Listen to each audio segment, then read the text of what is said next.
Brian Douglas Wells was at the center of a chilling and bizarre crime story that unfolded in Erie, Pennsylvania in August 2003.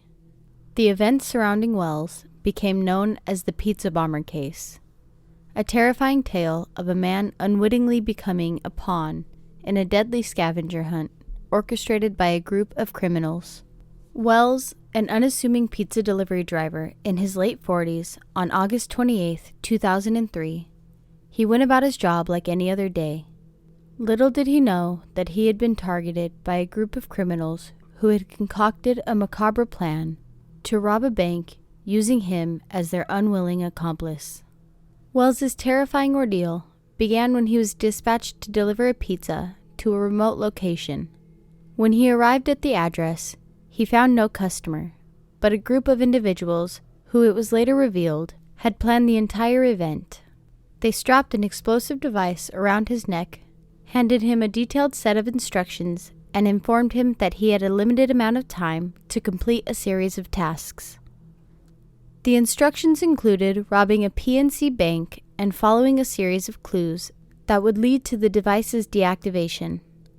The device on Wells's neck was no hoax. It was a real bomb, and he was now a hostage, caught between a desperate group of criminals and an explosive death if he didn't follow their sinister instructions. Wells, terrified and under duress, walked into the bank with the bomb locked around his neck, handed the teller a note demanding money, and walked out with a bag of cash. The police were alerted, and the hunt for the pizza bomber began. In a series of horrifying events, Wells followed the instructions, clue by clue, hoping to find a way to defuse the bomb. He went to several locations, including a TV transmission tower in the nearby woods, where he scavenged for keys and instructions. All the while, the bomb continued to tick ominously, and his desperation was evident. The police and the bomb squad were in a race against time to save Wells. They tried talking him through it to find a way to get it off his neck, but time was ticking and had already been ticking for a while now. Unfortunately, they arrived too late. The bomb detonated, killing Brian Douglas Wells in a horrifying and gruesome explosion, which was broadcast on live television. The investigation that followed uncovered a complex web of conspirators, including Marjorie Armstrong, Kenneth Barnes, and William Rothstein.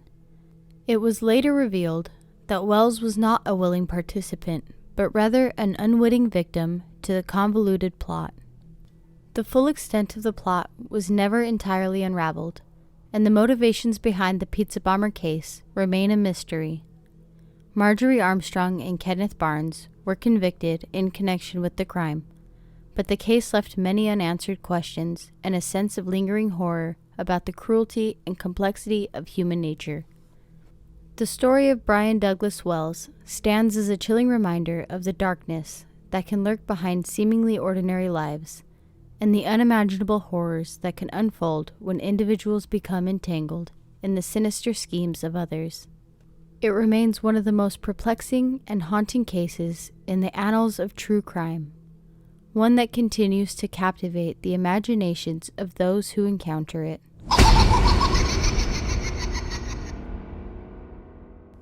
In a quiet, unsuspecting town, a chilling presence lurked. John Hargrove, a man with a disturbing obsession, had been breaking into people's houses, believing himself to be under the control of a malevolent figure. His tormentor, known only as the Sender, would periodically send him jigsaw puzzle pieces through the mail. Each piece was a cryptic message, a macabre invitation to complete sinister tasks. The first puzzle piece arrived one gloomy evening, its edges jagged and menacing.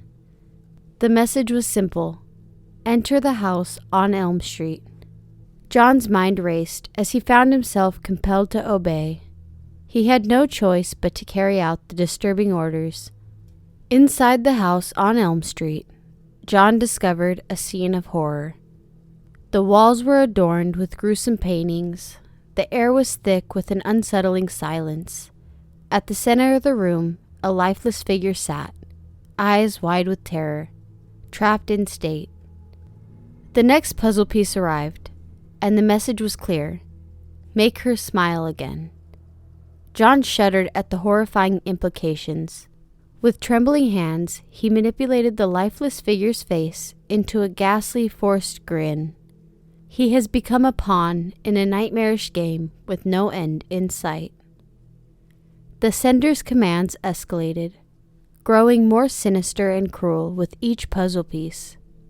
John was forced to perform grotesque tasks like desecrating graves, carving eerie symbols into his own flesh, and leaving eerie messages written in blood on the walls of his victims' homes.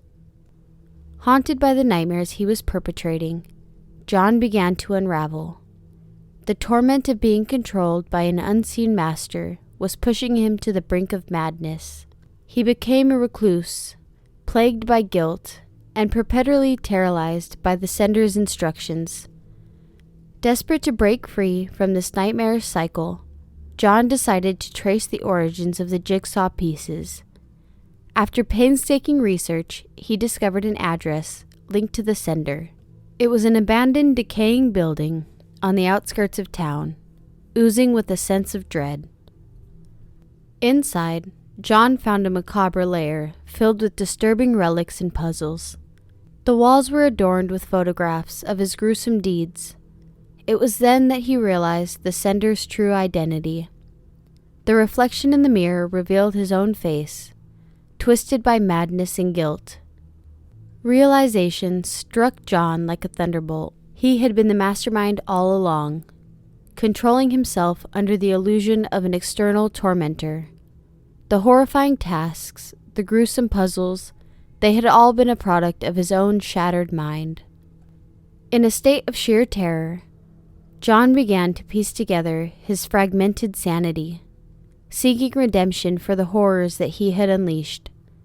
But the sinister specter of the sender continued to haunt him, a reflection of his own monstrous deeds that would forever stalk him in the darkest corners of his mind. As the nightmare continued, John became trapped in a perpetual cycle of horror, locked in a room with no escape, haunted by the sinister puzzle pieces and tormented by the malevolent figure within himself. The twisted game of the mind had no end, and John's life had become an unending, inescapable nightmare, forever haunted by the jigsaw pieces of his own creation. Thank you for staying with us in Room 66, your portal to the world of spine-tingling horror and paranormal mysteries. If you enjoyed the chills and thrills in this video, don't forget to give it a thumbs up and subscribe to our channel. That way, you'll never miss out on the latest terror and goosebumps. And if you dare to delve even deeper into the world of the macabre, click that notification bell so you'll be the first to know when we unearth new horrors. Until next time, stay curious, stay brave, and stay haunted.